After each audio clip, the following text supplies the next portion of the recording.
The Board of Trustees at Hampshire College has agreed to divest from 6 companies because of their involvement in the Israeli occupation of the West Bank and Gaza. Hampshire is believed to be the first U.S. college or university to divest from companies tied to the Israeli military. The board agreed to the divestment following a 2-year campaign by the campus group Students for Justice in Palestine. 32 years ago, Hampshire College became the first school to divest from apartheid South Africa.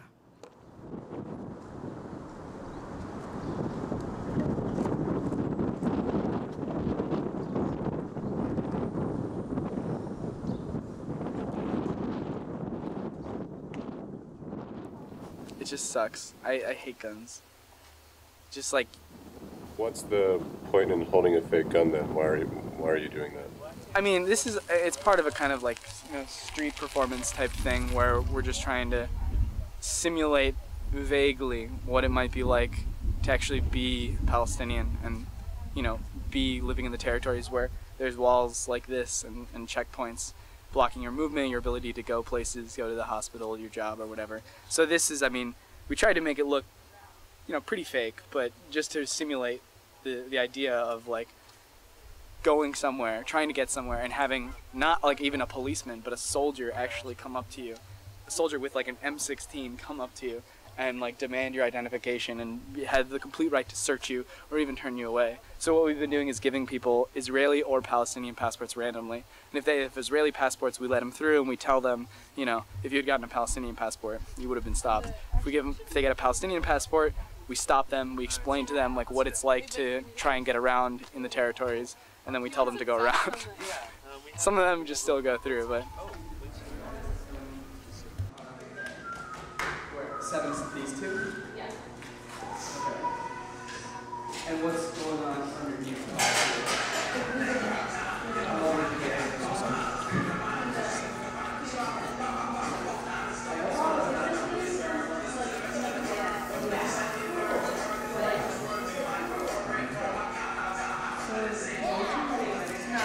That looks so good. Yeah, wait. Oh, yeah. I'm only... We should just put this all over the whole campus. I'm Dina Jasser, and I came to Hampshire in the fall of 2005. Well, my dad's from Bethlehem, so half my family is Palestinian. I'm half Palestinian. And I wasn't really an activist before college because I didn't know how to be. And I had been to Palestine when I was 10 with my family for the summer, but still didn't know what the political situation was. And then took time off from Hampshire after my first year because I wasn't sure I wanted to go back. And one of the reasons I wasn't sure I wanted to come back was because I had seen this as a place where a lot of political organizing happened. And then I got here and didn't really find that. So in my semester off, I returned to Palestine 10 years later, and everything just looked so different than I remembered it as a 10-year-old. I remember the sights and the sounds and the smells were the same, but we turned, I was in a car with a family member and we turned around this block, and all of a sudden I realized we were right by my grandparents' house, and I had no idea that that's where we were because there was this ginormous 15, 20 foot tall wall with a watchtower right there blocking my field of vision. And so it was just so bizarre to be there again, but the scenery had totally changed because of this giant wall there. My experience of being there when I was 20 and seeing how much things had changed and gotten worse in 10 years made me really ready to do something. And being there and being able to say I saw this and I understand this in a way that I couldn't before made me want to come back and organize. And then I met Noam when I got here after my time off from Hampshire.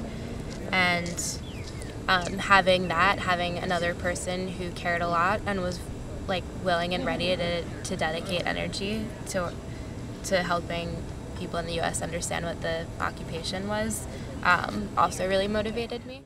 I was born in Israel and lived there most of my life. Just a little bit after I was born was the time of the first Intifada. When I was 5, that's when the first Intifada started. That was something that I was kind of vaguely aware of because I live really close to the Green Line, the 1967 border that Israel now controls both sides.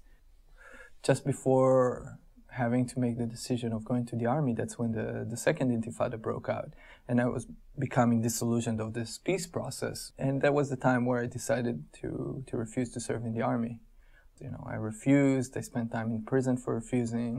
When I came to Hampshire was quite a bunch of years after all this process. So I think that the main sort of impetus for my activism with relation to Palestine is the fact that I grew up in a place that was free, open, or so it seemed for people like myself. To see one's life as free, you know, at the beach in Tel Aviv, and then you drive for 20 minutes and you see living hell. To see the differential treatment and the privileges you gain came to sort of shock my conscience in the way I think it should shock any conscience. So I was involved for years in this kind of activism. I think over 1,000 protests in which 19 people were shot to death. I myself was shot when I was 17 by an Israeli border policeman during one of those nonviolent protests.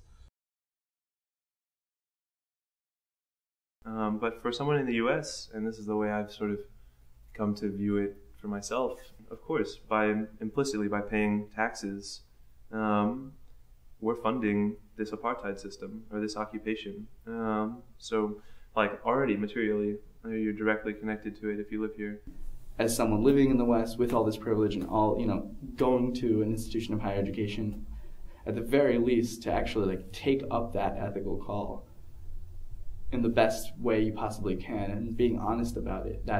I guess that's the impetus for me, and that connects not just to Palestine, but to like the way I interact with people like here as a white person in like a racist society, you know, like that kind of thing. It's every moment there's an ethical call of some sort, and it's just about, do you face up to it or do you, you know, imagine that it doesn't exist?